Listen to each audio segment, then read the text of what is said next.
अपने नाज़रीन को बताएं कि खैबर पख्तूनख्वा असम्बली में मखसूस नशिस्तों पर मुंतखब अरकान की हलफ बर्दारी की तकरीब कुछ देर बाद होगी। इस वक्त क्या सूरत हाल है, क्या तैयारियां हो रही हैं, जानेंगे डॉन न्यूज़ के नुमाइंदे आरिफ हयात हमारे साथ मौजूद हैं। आरिफ बताएगा, तैयारियां मुकम्मल है हलफ बर्दारी के हवाले से, सूरत हाल क्या है?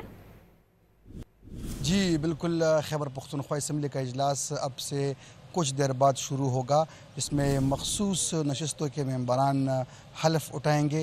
एक साल से ये मामला अदालतों में चला रहा था और बिलाखिर वो दिन आ गया कि खैबर पख्तूनख्वा असम्बली के जो नंबर्स हैं तो आज पूरे हो जाएंगे।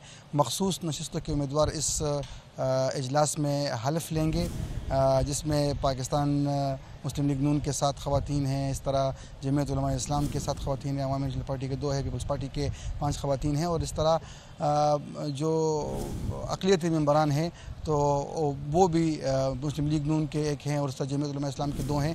तो वो आज वो भी उनके साथ हलफ लेंगे और इसके बाद असम्बली का जो नंबर है वो पूरा हो जाएगा। और इसके बाद फिर जो सेनेट के इंतखाबात हैं तो वो कल होंगे और उसके लिए भी तमाम तर तैयारियाँ आज मुकम्मल की जाएगी। अब से कुछ देर बाद ये हलफ इन मखसूस नशिस्तों के उम्मीदवारों से लिया जाएगा। इसके लिए तमाम तैयारियाँ खैबर पख्तूनख्वा असम्बली में मुकम्मल कर दी गई हैं। असम्बली का इजलास शुरू होते ही तिलावत की जाएगी और फिर एजेंडे में पहला नंबर जो आइटम है तो वो मखसूस नशिस्तों के उम्मीदवारान से हलफ का है।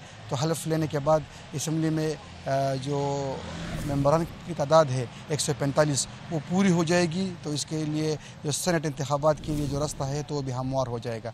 कल सेनेट इंतखाबात होंगे और आज खैबर पख्तूनख्वा असम्बली के तमाम अरकान से हलफ लेकर उसके नंबर्स पूरे हो जाएंगे। जी।